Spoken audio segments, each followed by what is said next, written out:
ಆತ್ಮೀಯ ವಿದ್ಯಾರ್ಥಿಗಳೇ, 2025-26ರ SSLC ಮಾದರಿ ಪ್ರಶ್ನೆ ಪತ್ರಿಕೆ 3ರ ಮಾದರಿ ಉತ್ತರಗಳು. ವಿಷಯ ವಿಜ್ಞಾನ. ಭಾಗ ಎ ಭೌತ ವಿಜ್ಞಾನ. ಪ್ರಶ್ನೆ 1. ದರ್ಪಣವೊಂದು ವಸ್ತುವೊಂದರ ನೇರ ಮತ್ತು ದೊಡ್ಡದಾದ ಪ್ರತಿಬಿಂಬವನ್ನು ಉಂಟು ಮಾಡಿದೆ. ಹಾಗಾದರೆ ಆ ದರ್ಪಣದ ವಿಧ ಮತ್ತು ಪ್ರತಿಬಿಂಬದ ಸ್ವಭಾವ ಕ್ರಮವಾಗಿ ಎ ಪೀನ ದರ್ಪಣ ಮತ್ತು ಮಿಥ್ಯ ಪ್ರತಿಬಿಂಬ, ನಿಮ್ನ ದರ್ಪಣ ಮತ್ತು ಸತ್ಯ ಪ್ರತಿಬಿಂಬ, ಪೀನ ದರ್ಪಣ ಮತ್ತು ಸತ್ಯ ಪ್ರತಿಬಿಂಬ, ನಿಮ್ನ ದರ್ಪಣ ಮತ್ತು ಮಿಥ್ಯ ಪ್ರತಿಬಿಂಬ. ಸರಿಯಾದ ಉತ್ತರ ನಿಮ್ನ ದರ್ಪಣ ಮತ್ತು ಮಿಥ್ಯ ಪ್ರತಿಬಿಂಬ.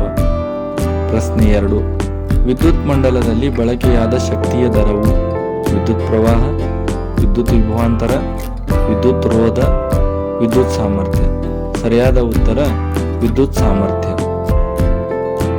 ಪ್ರಶ್ನೆ 3.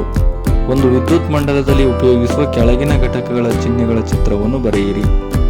1. ರಿಯೋಸ್ಟಾಟ್. 2. ಸೇರ್ಪಡೆ ಇಲ್ಲದೆ ದಾಟಿದ ತಂತಿ. ರಿಯೋಸ್ಟಾಟ್, ಸೇರ್ಪಡೆ ಇಲ್ಲದೆ ದಾಟಿದ ತಂತಿ. ಪ್ರಶ್ನೆ 4. ಮನೆಯ ಮೀಟರ್ ಬೋರ್ಡ್ನಲ್ಲಿ ಫ್ಯೂಸ್ ಅನ್ನು ಸಜೀವ ತಂತಿಗೆ ಸಂಪರ್ಕಿಸುವ ಬದಲು ತಟಸ್ಥ ತಂತಿಗೆ ಸಂಪರ್ಕಿಸಿದರೆ ಆಗುವ ಪರಿಣಾಮವೇನು? ಬಳಕೆದಾರರಿಗೆ ವಿದ್ಯುತ್ ಆಘಾತ ಉಂಟು ಮಾಡುತ್ತದೆ. ನಿಗದಿತ ಪ್ರಮಾಣಕ್ಕಿಂತ ಹೆಚ್ಚು ವಿದ್ಯುತ್ ಹರಿದಾಗ ಮಂಡಲ ಕಡಿತಗೊಳ್ಳುವುದಿಲ್ಲ. ವಿದ್ಯುತ್ ಉಪಕರಣಗಳಿಗೆ ಹಾನಿಯಾಗುತ್ತದೆ. ಪ್ರಶ್ನೆ 5. ಕೆಳಗಿನ ಚಿತ್ರವು ವ್ಯಕ್ತಪಡಿಸುವ ವಿದ್ಯಮಾನವನ್ನು ವ್ಯಾಖ್ಯಾನಿಸಿ. ಇಲ್ಲಿ H ಮತ್ತು M ಯಾವ ಬಣ್ಣಗಳನ್ನು ಪ್ರತಿನಿಧಿಸುತ್ತವೆ? ವಿದ್ಯಮಾನ ಬೆಳಕಿನ ವರ್ಣ ವಿಭಜನೆ. ವ್ಯಾಖ್ಯಾನ ಬಿಳಿ ಬಣ್ಣವು ಅದರ ವಿಭಿನ್ನ ಬಣ್ಣಗಳ ಘಟಕಗಳಾಗಿ ವಿಭಜನೆ ಹೊಂದುವುದನ್ನು ಬೆಳಕಿನ ವರ್ಣ ವಿಭಜನೆ ಎನ್ನುವರು. H ಕೆಂಪು ಬಣ್ಣ, M ನೀಲಿ ಬಣ್ಣ. ಪ್ರಶ್ನೆ 6. ವಾಹಕ ಒಂದರ ರೋಧವು ಆ ವಾಹಕದ ಉದ್ದ ಮತ್ತು ಆ ವಾಹಕದ ಅಡ್ಡ ಕೊಯ್ತದ ವಿಸ್ತೀರ್ಣದೊಂದಿಗೆ ಹೇಗೆ ಸಂಬಂಧಿಸಿದೆ? ವಾಹಕ ರೋಧವು ಅದರ ಉದ್ದಕ್ಕೆ ನೇರ ಅನುಪಾತದಲ್ಲಿರುತ್ತದೆ. ವಾಹಕದ ಉದ್ದ ಹೆಚ್ಚಾದಂತೆ ರೋಧವೂ ಸಹ ಹೆಚ್ಚಾಗುತ್ತದೆ. ವಾಹಕ ರೋಧವು ಅದರ ಅಡ್ಡ ಕೊಯ್ತ ವಿಸ್ತೀರ್ಣಕ್ಕೆ ವಿಲೋಮಾನುಪಾತದಲ್ಲಿರುತ್ತದೆ. ವಾಹಕದ ಅಡ್ಡ ಕೊಯ್ತದ ವಿಸ್ತೀರ್ಣ ಅಥವಾ ದಪ್ಪ ಹೆಚ್ಚಾದಂತೆ ಅದರ ರೋಧವು ಕಡಿಮೆಯಾಗುತ್ತದೆ. ಅಥವಾ 20 ಡಿಗ್ರಿ ಸೆಲ್ಸಿಯಸ್ನಲ್ಲಿ ಕಂಡುಬರುವ ಕೆಲವು ವಸ್ತುಗಳ ರೋಧಶೀಲತೆಯನ್ನು ಕೆಳಗಿನ ಕೋಷ್ಟಕದಲ್ಲಿ ನೀಡಲಾಗಿದೆ. ಅದನ್ನು ವೀಕ್ಷಿಸಿ ಕೆಳಗಿನ ಪ್ರಶ್ನೆಗಳಿಗೆ ಉತ್ತರಿಸಿ. ವಸ್ತುಗಳು: ಬೆಳ್ಳಿ ರೋಧಶೀಲತೆ 1.60 × 10⁻8 Ω ಮೀಟರ್, ತಾಮ್ರ 1.63 × 10⁻8 Ω metre, tungsten 5.2 × 10⁻8 Ω metre, nichrome 100 × 10⁻8 Ω metre. ಎ ಬೆಳ್ಳಿ ಮತ್ತು ತಾಮ್ರದಲ್ಲಿ ಯಾವುದು ಉತ್ತಮ ವಾಹಕ? ಏಕೆ? ಬೆಳ್ಳಿಯು ಉತ್ತಮ ವಾಹಕ ಏಕೆಂದರೆ ಬೆಳ್ಳಿಯ ರೋಧಶೀಲತೆಯು ತಾಮ್ರಕ್ಕಿಂತ ಕಡಿಮೆ ಇದೆ. ವಿದ್ಯುತ್. ಬಿ ವಿದ್ಯುತ್ ಉಷ್ಣೋತ್ಪಾದನಾ ಸಾಧನಗಳಲ್ಲಿ ಯಾವುದನ್ನು ಬಳಸುವರು? ಏಕೆ? ನೈಕ್ರೋಮ್ ಅನ್ನು ಬಳಸುವರು ಏಕೆಂದರೆ ನೈಕ್ರೋಮ್ನ ರೋಧಶೀಲತೆಯು ಅತಿ ಹೆಚ್ಚು ಮತ್ತು ಹೆಚ್ಚಿನ ಕರಗುವ ಬಿಂದು ಹೊಂದಿದೆ. ಪ್ರಶ್ನೆ 7. ದಂಡಕಾಂತದ ಒಂದು ತುದಿಯನ್ನು ಸೂಚಿಕಾಂತದ ದಕ್ಷಿಣ ಧ್ರುವದ ಸಮೀಪಕ್ಕೆ ತರಲಾಗಿದೆ. ಆಗ ಸೂಚಿಕಾಂತದ ಈ ತುದಿಯು ದಂಡಕಾಂತದ ತುದಿಯಿಂದ ದೂರಕ್ಕೆ ವಿಚಲಿಸುವುದು. ಈ ಸೂಚಿಕಾಂತದ ದಕ್ಷಿಣ ಧ್ರುವಕ್ಕೆ ನಿರ್ದೇಶಿತಗೊಂಡ ದಂಡಕಾಂತದ ಧ್ರುವವನ್ನು ಹೆಸರಿಸಿ. ನಿಮ್ಮ ಉತ್ತರಕ್ಕೆ ಕಾರಣವೇನು? ದಂಡಕಾಂತದ ಧ್ರುವ ದಕ್ಷಿಣ ಧ್ರುವ ಆಗಿದೆ ಏಕೆಂದರೆ ಸಜಾತಿಯ ಧ್ರುವಗಳು ಪರಸ್ಪರ ವಿಕರ್ಷಿಸುತ್ತವೆ. ಪ್ರಶ್ನೆ 8. ಒಂದು ವಸ್ತುವನ್ನು ಪೀನ ಮಸೂರದ 2F1 ಮತ್ತು F1 ಗಳ ನಡುವೆ ಇಟ್ಟಾಗ ಪ್ರತಿಬಿಂಬ ಉಂಟಾಗುವಿಕೆಯನ್ನು ತೋರಿಸುವ ರೇಖಾಚಿತ್ರವನ್ನು ಬರೆಯಿರಿ. ಉಂಟಾದ ಪ್ರತಿಬಿಂಬದ ಸ್ಥಾನ ಮತ್ತು ಗಾತ್ರವನ್ನು ತಿಳಿಸಿ. ವಸ್ತು 2F1 ಮತ್ತು F1 ಗಳ ನಡುವೆ ಇಟ್ಟಾಗ ಪ್ರತಿಬಿಂಬ ಉಂಟಾಗುವಿಕೆ ರೇಖಾಚಿತ್ರ. ಪ್ರತಿಬಿಂಬದ ಸ್ಥಾನ 2F2 ನಿಂದ ಆಚೆ. ಪ್ರತಿಬಿಂಬದ ಸ್ವಭಾವ ಸತ್ಯ ಮತ್ತು ತಲೆ ಕೆಳಗಾದ. ಪ್ರತಿಬಿಂಬದ ಗಾತ್ರ ವಸ್ತುವಿಗಿಂತ ದೊಡ್ಡದಾದ. ಪ್ರಶ್ನೆ 9. ಪ್ರೆಸ್ ಬಯೋಫಿಯಾ ಎಂದರೇನು? ಈ ದೋಷಕ್ಕೆ ಕಾರಣಗಳು ಮತ್ತು ಒಂದು ಪರಿಹಾರವನ್ನು ಸೂಚಿಸಿ. ವಯಸ್ಸಾದಂತೆ ಕಣ್ಣಿನ ಹೊಂದಾಣಿಕೆ ಸಾಮರ್ಥ್ಯ ಸಾಮಾನ್ಯವಾಗಿ ಕಡಿಮೆಯಾಗುತ್ತದೆ. ಅಂದರೆ ಸಮೀಪ ಬಿಂದುವು ಕ್ರಮೇಣ ದೂರ ಸರಿಯುತ್ತದೆ. ಹತ್ತಿರ ವಸ್ತುಗಳನ್ನು ಕನ್ನಡಕವಿಲ್ಲದೆ ನೋಡಲು ಸಾಧ್ಯವಿಲ್ಲ. ಈ ದೋಷವನ್ನು ಪ್ರೆಸ್ ಬಯೋಪಿಯಾ ಎನ್ನುವರು. ಕಾರಣಗಳು: ಮೊಸರವು ತನ್ನ ಸ್ಥಿತಿಸ್ಥಾಪಕ ಶಕ್ತಿ ಕಳೆದುಕೊಳ್ಳುವುದು. ಸಿಲಿಯರ್ ಸ್ನಾಯುಗಳು ದುರ್ಬಲಗೊಳ್ಳುತ್ತವೆ. ಪರಿಹಾರ: ದ್ವಿಸಂಗಮ ದೂರ ಮೊಸರುಗಳ ಬಳಕೆ. ಅಥವಾ ಸಮೀಪ ದೃಷ್ಟಿ ಎಂದರೇನು? ಈ ದೋಷಕ್ಕೆ ಕಾರಣಗಳೇನು? ಇದನ್ನು ಹೇಗೆ ಸರಿಪಡಿಸಬಹುದು? ಸಮೀಪದ ವಸ್ತುಗಳು ಸ್ಪಷ್ಟವಾಗಿ ಕಾಣುತ್ತವೆ, ಆದರೆ ದೂರದ ವಸ್ತುಗಳು ಸ್ಪಷ್ಟವಾಗಿ ಕಾಣುವುದಿಲ್ಲ. ಈ ದೋಷವನ್ನು ಸಮೀಪ ದೃಷ್ಟಿ ದೋಷ ಎನ್ನುವರು. ಈ ದೋಷ ಉಂಟಾಗಲು ಕಾರಣಗಳು: 1. ಕಣ್ಣಿನ ಮಸೂರದ ವಿಪರೀತ ವಕ್ರತೆ. 2. ಕಣ್ಣುಗುಡ್ಡೆಯು ಸಹಜ ಸ್ಥಿತಿಗಿಂತ ಉದ್ದವಾಗಿರುವುದು. ಪರಿಹಾರ: ನಿಮ್ನ ಮಸೂರವನ್ನು ಬಳಸುತ್ತಾರೆ. ಪ್ರಶ್ನೆ 10. ಎ. ಒಂದು ವಿದ್ಯುತ್ ಮಂಡಲದಲ್ಲಿ ಓವರ್ಲೋಡ್ ಉಂಟಾಗಲು ಕಾರಣಗಳೇನು? ಓವರ್ಲೋಡ್ ಉಂಟಾಗಲು ಕಾರಣಗಳು: ವೋಲ್ಟೇಜ್ನ ಅಥವಾ ವಿಭವಾಂತರದ ಆಕಸ್ಮಿಕ ಹೆಚ್ಚಳದಿಂದ ಓವರ್ಲೋಡ್ ಉಂಟಾಗುತ್ತದೆ. ಕೆಲವು ಸಂದರ್ಭಗಳಲ್ಲಿ ಹಲವು ಉಪಕರಣಗಳನ್ನು ಒಂದೇ ಸಾಕೆಟ್ಗೆ ಜೋಡಿಸುವುದರಿಂದ ಓವರ್ಲೋಡ್ ಉಂಟಾಗುತ್ತದೆ. ಸಜೀವ ತಂತಿ ಮತ್ತು ತಟಸ್ಥ ತಂತಿಗಳು ಎರಡೂ ನೇರ ಸಂಪರ್ಕಕ್ಕೆ ಬಂದಾಗ ಓವರ್ಲೋಡ್ ಉಂಟಾಗುತ್ತದೆ. ಬಿ. ಸೊಲೆನಾಯ್ಡ್ ಎಂದರೇನು? ಸೊಲೆನಾಯ್ಡ್ನಿಂದ ವಿದ್ಯುತ್ ಕಾಂತವನ್ನು ಹೇಗೆ ತಯಾರಿಸಬಹುದು? ಅವಾಹಕ ಹೊದಿಕೆ ಇರುವ ತಾಮ್ರದ ತಂತಿಯ ಸುರುಳಿಗಳನ್ನು ಒತ್ತೊತ್ತಾಗಿ ಸುತ್ತಿರುವ ಸಿಲಿಂಡರ್ ಆಕಾರವನ್ನು ಸೊಲೆನಾಯ್ಡ್ ಎನ್ನುವರು. ಹೆಚ್ಚು ಕಾಂತಕ್ಷೇತ್ರವು ಹೊಂದಿರುವ ಸೊಲೆನಾಯ್ಡ್ನ ಒಳಭಾಗದಲ್ಲಿ ಒಂದು ಕಾಂತೀಯ ವಸ್ತುವಾದ ಮೆದು ಕಬ್ಬಿಣವನ್ನು ಇರಿಸಿ ಕಾಂತವನ್ನಾಗಿಸಲು ಉಪಯೋಗಿಸಬಹುದು. ಇದನ್ನು ವಿದ್ಯುತ್ ಕಾಂತ ಎನ್ನುವರು. ಅಥವಾ ಎ. ಕಾಂತೀಯ ಬಲರೇಖೆಗಳ ಗುಣಲಕ್ಷಣಗಳನ್ನು ತಿಳಿಸಿ. ಕಾಂತೀಯ ಬಲರೇಖೆಗಳು ಉತ್ತರ ಧ್ರುವದಲ್ಲಿ ಉತ್ಸರ್ಜಿತವಾಗಿ ದಕ್ಷಿಣ ಧ್ರುವದಲ್ಲಿ ವಿಲೀನಗೊಳಿಸುತ್ತವೆ. ಆದರೆ ಕಾಂತೀಯ ಒಳಭಾಗದಲ್ಲಿ ದಕ್ಷಿಣ ಧ್ರುವದಲ್ಲಿ ಉತ್ಸರ್ಜಿತವಾಗಿ ಉತ್ತರ ಧ್ರುವದಲ್ಲಿ ವಿಲೀನಗೊಳಿಸುತ್ತವೆ. ಆದ್ದರಿಂದ ಕಾಂತೀಯ ಬಲರೇಖೆಗಳು ಆವೃತ ಜಾಲಗಳಾಗಿವೆ. ಕಾಂತೀಯ ಬಲರೇಖೆಗಳ ಸಾಂದ್ರತೆ ಧ್ರುವಗಳಲ್ಲಿ ಹೆಚ್ಚಾದಲ್ಲಿ ಕಾಂತಕ್ಷೇತ್ರದ ಬಲವು ಹೆಚ್ಚಾಗುತ್ತದೆ. ಯಾವುದೇ ಎರಡು ಕಾಂತೀಯ ಬಲರೇಖೆಗಳು ಒಂದನ್ನೊಂದು ಛೇದಿಸುವುದಿಲ್ಲ. ಒಂದು ವೇಳೆ ಛೇದಿಸಿದರೆ ಛೇದಿಸುವ ಬಿಂದುವಿನಲ್ಲಿ ದಿಕ್ಸೂಚಿಯ ಸೂಜಿ ಎರಡೂ ದಿಕ್ಕುಗಳತ್ತ ನಿರ್ದೇಶಿಸುತ್ತದೆ. ಆದರೆ ಇದು ವಾಸ್ತವದಲ್ಲಿ ಸಂಭವವಿಲ್ಲ. ಕಾಂತದಿಂದ ದೂರ ಸರಿದಂತೆ ಅವುಗಳಲ್ಲಿನ ಆಕರ್ಷಣಾ ಬಲ ಕಡಿಮೆಯಾಗುತ್ತದೆ. ಬಿ.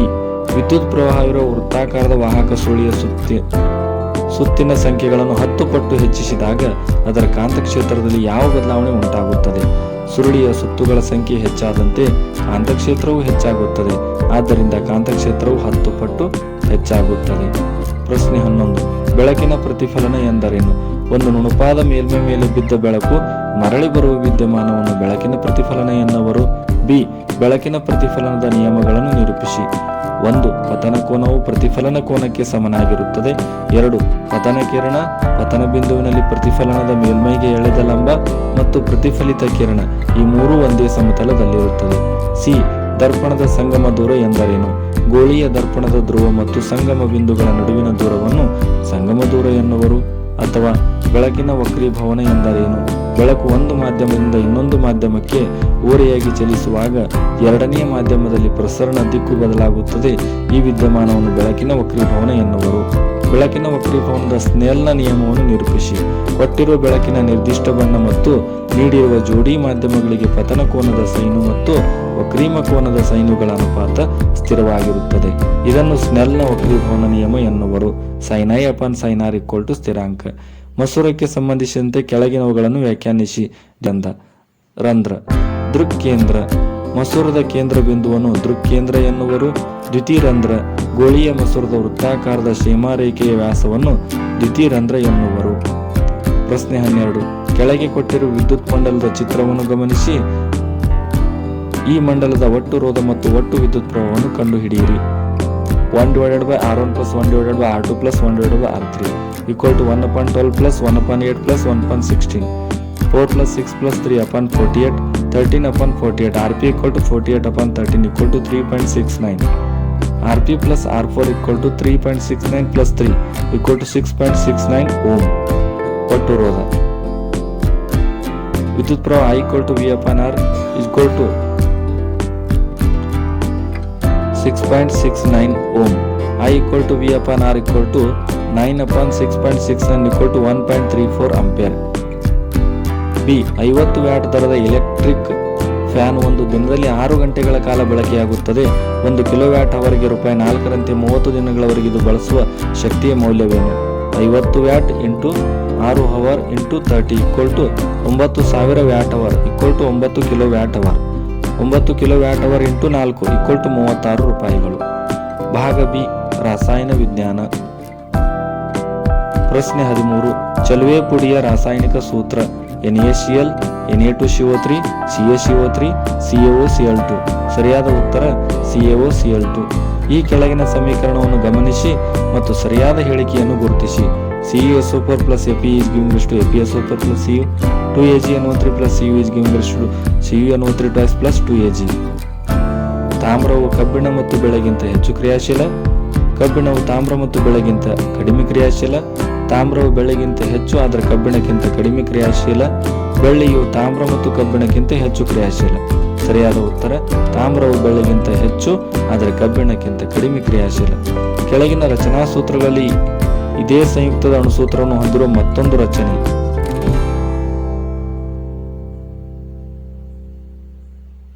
ಉತ್ತರ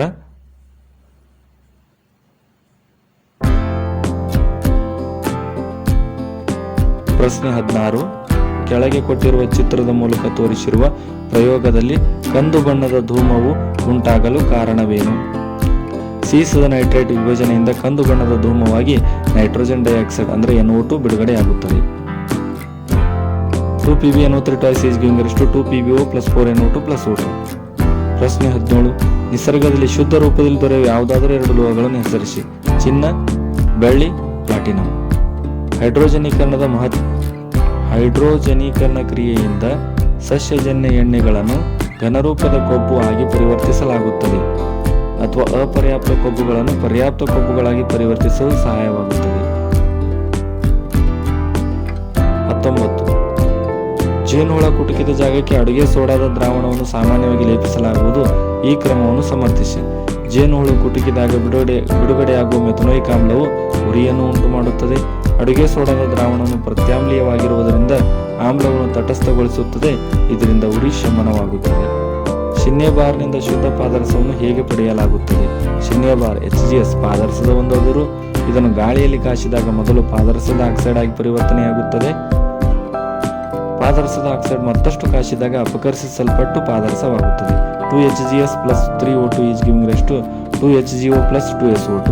2HgO is giving rise to 2Hg plus O2.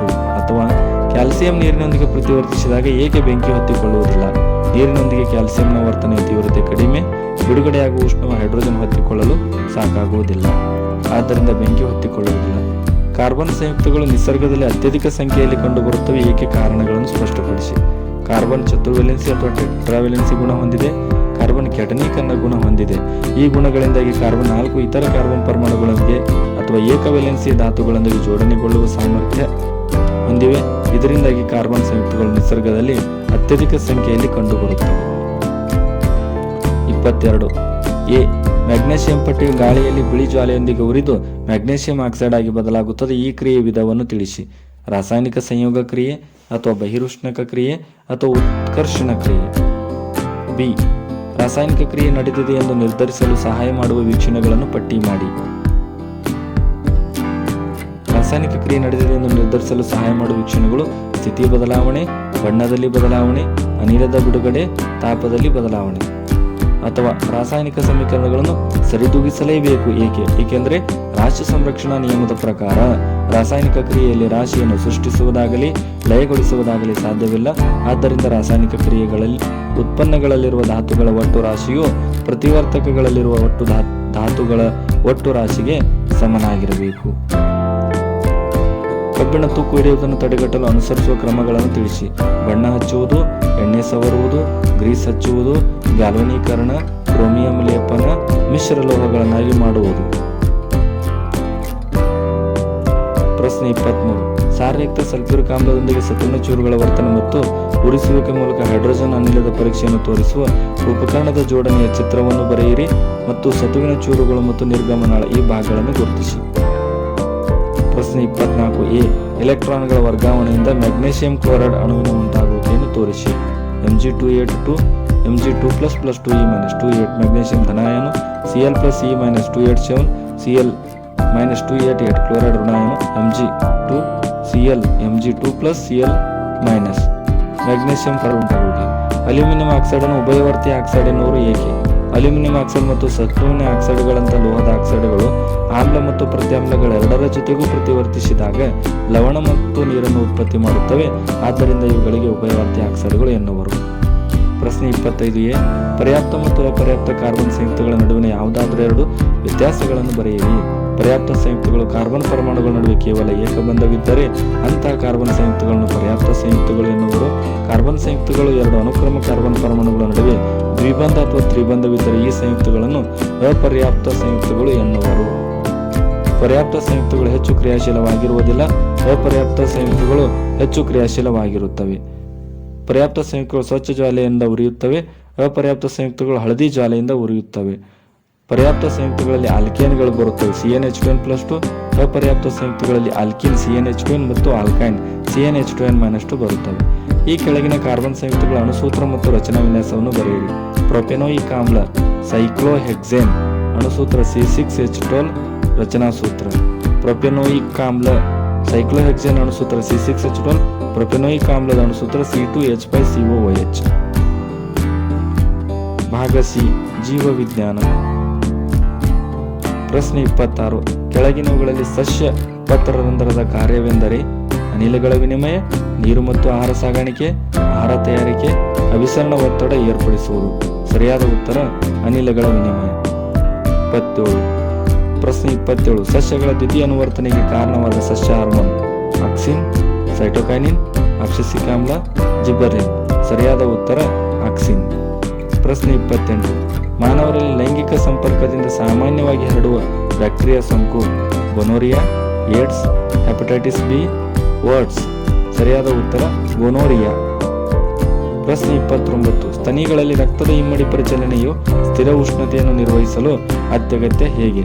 ಇಮ್ಮಡಿ ಪರಿಚಲನೆಯಿಂದ ದೇಹಕ್ಕೆ ಹೆಚ್ಚು ಶಕ್ತಿ ಪೂರೈಸಲ್ಪಡುತ್ತದೆ ಅಥವಾ ಹೆಚ್ಚು ಆಮ್ಲಜನಕ ಸರಬರಾಜಾಗುತ್ತದೆ ಅಥವಾ ಹೆಚ್ಚು ಶಕ್ತಿ ಉತ್ಪತ್ತಿಯಾಗುತ್ತದೆ. ಇದು ಸ್ಥಿರ ಉಷ್ಣತೆಯನ್ನು ನಿರ್ವಹಿಸಲು ಅತ್ಯಗತ್ಯವಾಗಿದೆ. ಪ್ರಶ್ನೆ 30. ಕೇಸರ ಮಾತ್ರ ಹೊಂದಿರುವ ಹೂವುಗಳಲ್ಲಿ ಸ್ವಕೀಯ ಪರಾಗಸ್ಪರ್ಶ ಸಾಧ್ಯವೇ? ನಿಮ್ಮ ಉತ್ತರವನ್ನು ಸಮರ್ಥಿಸಿ. ಸಾಧ್ಯವಿಲ್ಲ. ಕಾರಣ ಏಕೆಂದರೆ ಸ್ವಕೀಯ ಪರಾಗಸ್ಪರ್ಶಕ್ಕೆ ಒಂದು ಹೂವು ಕೇಸರ ಮತ್ತು ಶಲಾಕೆಗಳನ್ನು ಎರಡನ್ನೂ ಹೊಂದಿರಲೇಬೇಕು ಅಥವಾ ಹೂವು ದ್ವಿಲಿಂಗಿ ಆಗಿರಬೇಕು. ಪ್ರಶ್ನೆ 31. DNA ಸ್ವಪ್ರತೀಕರಣ ಅಥವಾ DNA ಪ್ರತೀಕರಣ ಎಂದರೇನು? ಕೋಶ ವಿಭಜನೆಯ ಸಂದರ್ಭದಲ್ಲಿ DNA ಅಣುವು ತನ್ನ ಪ್ರತಿಯನ್ನು ತಯಾರಿಸಿಕೊಳ್ಳುವ ಕ್ರಿಯೆಗೆ DNA ಪ್ರತೀಕರಣ ಎನ್ನುವರು. ಪ್ರಶ್ನೆ 32. ನೆಫ್ರಾನ್ನ ರಚನೆ ತೋರಿಸುವ ಚಿತ್ರವನ್ನು ಬರೆಯಿರಿ ಮತ್ತು ಬೌಮನ್ನಿನ ಕೋಶವನ್ನು ಗುರುತಿಸಿ. ಪ್ರಶ್ನೆ 33. ಪರಾವರ್ತಿತ ಚಾಪ ಎಂದರೇನು?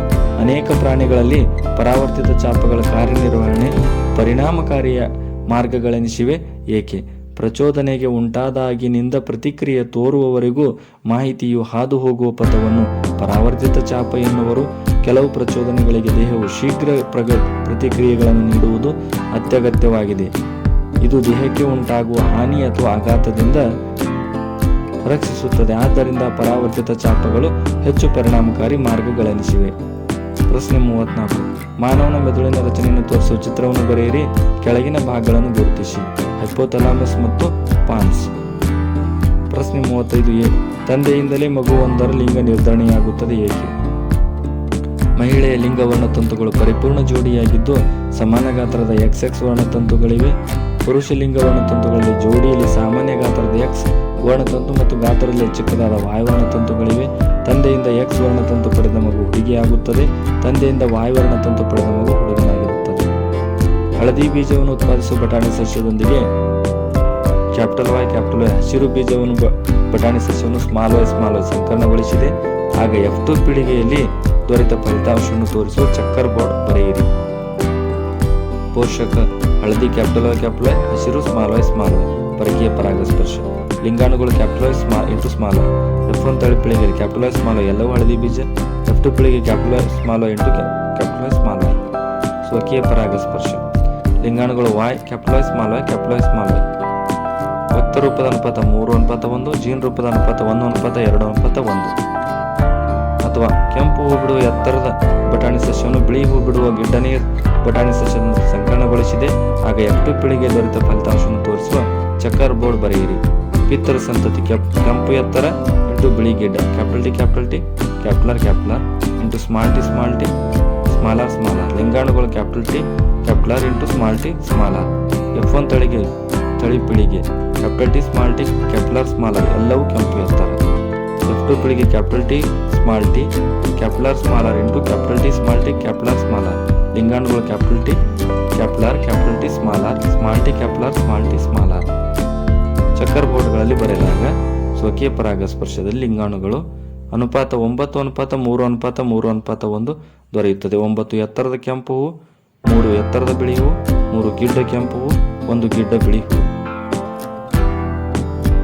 ಪ್ರಶ್ನೆ 36 ಹುಲ್ಲು, ಕಪ್ಪೆ, ಹಾವು ಈ ಆಹಾರ ಸರಪಳಿಯಲ್ಲಿ ಮೊದಲ ಪೋಷಣಾ ಸ್ತರದಲ್ಲಿ 100 ಜೌಲ್ನಷ್ಟು ಶಕ್ತಿಯ ಪ್ರಮಾಣ ಕಂಡು ಬಂದರೆ 3ನೇ ಪೋಷಣಾ ಸ್ತರದಲ್ಲಿ ಜೀವಿಯಲ್ಲಿನ ಶಕ್ತಿಯ ಪ್ರಮಾಣ ಎಷ್ಟು? 1000 ಜೌಲ್. ಒಂದು ವೇಳೆ ನಾವು ಉತ್ಪಾದಿಸುವ ಎಲ್ಲಾ ತ್ಯಾಜ್ಯಗಳು ಜೈವಿಕ ವಿಘಟನೀಯವಾಗಿದ್ದರೆ ಇದು ಪರಿಸರದ ಮೇಲೆ ಯಾವ ರೀತಿಯ ಪರಿಣಾಮಗಳನ್ನು ಉಂಟು ಮಾಡುತ್ತವೆ ಚರ್ಚಿಸಿ.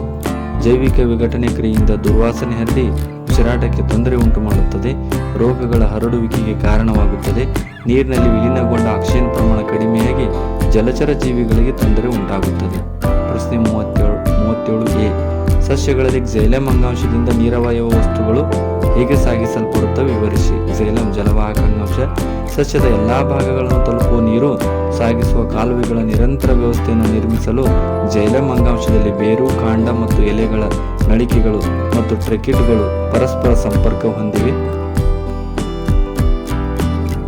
ಬಾಷ್ಪ ವಿಸರ್ಜನೆ ಅಥವಾ ಪತ್ರರಂಧ್ರಗಳ ಮೂಲಕ ನಷ್ಟವಾದ ನೀರು ಎಲೆಗಳಲ್ಲಿ ಶೋಷಣೆಯನ್ನು ಉಂಟು ಮಾಡುತ್ತದೆ ಮತ್ತು ನೀರಿನ ಸ್ತಂಭವನ್ನು ಉಂಟು ಮಾಡುತ್ತದೆ. ಇದು ನೀರು ಮತ್ತು ಅದರಲ್ಲಿ ಕರಗಿರುವ ಲವಣಗಳ ಹೀರುವಿಕೆ ಮತ್ತು ಅವುಗಳ ಮೇಲ್ಮುಖ ಚಲನೆಗೆ ಬಲವನ್ನು ಒದಗಿಸುತ್ತದೆ. ಬಿ. ಸಸ್ಯಗಳು ತ್ಯಾಜ್ಯ ಪದಾರ್ಥಗಳನ್ನು ಹೊರಹಾಕಲು ಬಳಸುವ ಯಾವುದಾದರೂ 4 ವಿಧಾನಗಳನ್ನು ಬರೆಯಿರಿ. ಹೆಚ್ಚಾದ ನೀರನ್ನು ಬಾಷ್ಪ ವಿಸರ್ಜನೆ ಮೂಲಕ ಹೊರಹಾಕುತ್ತದೆ. ಸಸ್ಯಗಳು ಎಲೆಗಳನ್ನು ಉದುರಿಸುತ್ತವೆ. ಸಸ್ಯಗಳು ರಾಳ ಮತ್ತು ಅಂಟುಗಳ ರೂಪದಲ್ಲಿ ಸಂಗ್ರಹವಾಗುತ್ತದೆ. ಸಸ್ಯಗಳು ಮಣ್ಣಿಗೆ ತ್ಯಾಜ್ಯ ವಸ್ತುಗಳು ವಿಸರ್ಜನೆ ಮಾಡುತ್ತವೆ. ಅಥವಾ ಮಾನವನ ಸಣ್ಣ ಕರುಳಿನಲ್ಲಿ ನಡೆಯುವ ಜೀರ್ಣಕ್ರಿಯೆಯನ್ನು ವಿವರಿಸಿ. ಸಣ್ಣ ಕರುಳು ಆಹಾರದಲ್ಲಿನ ಪ್ರೋಟೀನ್, ಕಾರ್ಬೋಹೈಡ್ರೇಟ್ ಹಾಗೂ ಕೊಬ್ಬುಗಳ ಸಂಪೂರ್ಣ ಪಚನಗೊಳ್ಳುವ ಸ್ಥಳವಾಗಿದೆ. ಇದು ಮೆಜೋಜೀರಕ ರಸ ಮತ್ತು ಪಿತ್ತರಸಗಳನ್ನು ಪಡೆಯುತ್ತದೆ. ಪಿತ್ತರಸವು ಆಹಾರವನ್ನು ಕ್ಷಾರೀಯಗೊಳಿಸುತ್ತದೆ. ಪಿತ್ತರಸ ಲವಣಗಳ ಕೊಬ್ಬನ್ನು ಎಮಲ್ಸೀಕರಣಗೊಳಿಸುತ್ತವೆ. ಮೆದೋಜೀರಕ ರಸದಲ್ಲಿರುವ ಟ್ರಿಪ್ಸಿನ್ ಪ್ರೋಟೀನ್ ಜೀರ್ಣಿಸಲು ಸಹಾಯ ಮಾಡುತ್ತದೆ. ಲೈಪೇಜ್ ಎಮಲ್ಸೀಕರಣಗೊಂಡ ಕೊಬ್ಬನ್ನು ವಿಭಜಿಸಲು ಸಹಾಯ ಮಾಡುತ್ತದೆ. ಸಣ್ಣ ಕರುಳಿನ ಗ್ರಂಥಿಗಳು ಸ್ರವಿಸುವ ಕರುಳಿನ ರಸದಲ್ಲಿರುವ ಕಿಣ್ವಗಳು ಪ್ರೋಟೀನ್ಗಳನ್ನು ಅಮೈನೋ ಆಮ್ಲಗಳಾಗಿ, ಸಂಕೀರ್ಣ ಕಾರ್ಬೋಹೈಡ್ರೇಟ್ಗಳು ಗ್ಲೂಕೋಸ್ ಆಗಿ, ಕೊಬ್ಬುಗಳು ಕೊಬ್ಬಿನಾಮ್ಲ ಮತ್ತು ಗ್ಲಿಸರಾಲ್ಗಳಾಗಿ ಪರಿವರ್ತಿಸುತ್ತವೆ. ಮಾನವರಲ್ಲಿ ಶ್ವಾಸಕೋಶದಲ್ಲಿ ಅಲ್ವಿಯೋಲೈಗಳ ಪ್ರಮುಖ ಕಾರ್ಯವೇನು? ಆಕ್ಸಿಜನ್ ಮತ್ತು ಕಾರ್ಬನ್ ಡೈಆಕ್ಸೈಡ್ಗಳ ವಿನಿಮಯವು ಅಲ್ವಿಯೋಲೈಗಳಲ್ಲಿ ನಡೆಯುತ್ತದೆ. ಅಲ್ವಿಯೋಲೈಗಳು ಈ ಅನಿಲಗಳ ವಿನಿಮಯಕ್ಕೆ ಹೆಚ್ಚಿನ ಮೇಲ್ಮೈ ಒದಗಿಸುತ್ತವೆ.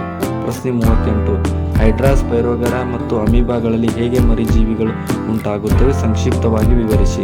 ಮೊಗ್ಗುವಿಕೆ ಉದಾಹರಣೆ ಹೈಡ್ರಾ. ಪುನರುತ್ಪಾದಕ ಜೀವಕೋಶಗಳನ್ನು ಬಳಸುತ್ತವೆ. ಒಂದು ಮೊಗ್ಗು ಬಾಹ್ಯವಾಗಿ ಬೆಳೆದು ಮಾತೃದೇಹದಿಂದ ಬೇರ್ಪಟ್ಟು ಹೊಸ ಜೀವಿಯಾಗಿ ಬೆಳೆಯುತ್ತದೆ. ತುಂಡರಿಕೆ ಉದಾಹರಣೆ ಸ್ಪೈರೋಗೆರಾ. ಜೀವಿಗಳು ಸಣ್ಣ ಸಣ್ಣ ತುಂಡುಗಳಾಗಿ ವಿಭಜನೆ ಹೊಂದಿ ಹೊಸ ಜೀವಿಯಾಗಿ ಬೆಳೆಯುತ್ತದೆ. ವಿದಳನ ಉದಾಹರಣೆ ಅಮೀಬಾ. ದ್ವಿವಿದಳನ ವಿಧಾನದಿಂದ ಜರುಗುತ್ತದೆ. ಕೋಶ ವಿಭಜನೆ ವಿಧಾನದಿಂದ ಅಮೀಬಾ 2 ಮರಿಜೀವಿಗಳಾಗಿ ರೂಪುಗೊಳ್ಳುತ್ತವೆ. ನಿಷೇಚನ ನಂತರ ಹೂವಿನಲ್ಲಾಗುವ ಬದಲಾವಣೆಗಳೇನು? ನಿಷೇಚನ ಪರಾಗನಳಿಕೆಯ ಮೂಲಕ ಪರಾಗರೇಣುವು ಅಂಡಾಶಯವನ್ನು ತಲುಪುತ್ತದೆ ಮತ್ತು ಅಂಡಾಣುವಿನ ಜೊತೆ ಸಂಯೋಗ ಹೊಂದುತ್ತದೆ. ಯುಗ್ಮಜವು ಉಂಟಾಗುತ್ತದೆ. ಅಂಡಾಣುವು ಬೀಜವಾಗಿ ಪರಿವರ್ತನೆ ಹೊಂದುವುದು. ಅಂಡಾಶಯವು ಕ್ಷಿಪ್ರವಾಗಿ ಬೆಳೆದು ಮಾಗಿ ಹಣ್ಣಾಗುವುದು. ಪುಷ್ಪಪತ್ರ, ಪುಷ್ಪದಳ, ಕೇಸರಗಳು, ಶಲಾಕನಳಿಕೆ ಮತ್ತು ಶಲಾಕಾಗ್ರಗಳು ಸುಕ್ಕಾಗಿ ಉದುರಿ ಹೋಗುತ್ತವೆ. ಅಥವಾ ಸ್ತ್ರೀಯರಲ್ಲಿ ನಿಷೇಚನಗೊಂಡ ಅಂಡವು ಗರ್ಭಕೋಶದಲ್ಲಿ ಹೇಗೆ ಭ್ರೂಣವಾಗಿ ಬೆಳೆಯುತ್ತದೆ? ತಾಯಿಯ ಗರ್ಭದಲ್ಲಿ ಈ ಭ್ರೂಣವು ಹೇಗೆ ಪೋಷಣೆಯನ್ನು ಪಡೆಯುತ್ತದೆ ವಿವರಿಸಿ. ನಿಷೇಚನಗೊಂಡ ಅಂಡ ಯುಗ್ಮಜ ವಿಭಜಿಸಿ ಭ್ರೂಣಾಂಕುರವಾಗುತ್ತದೆ.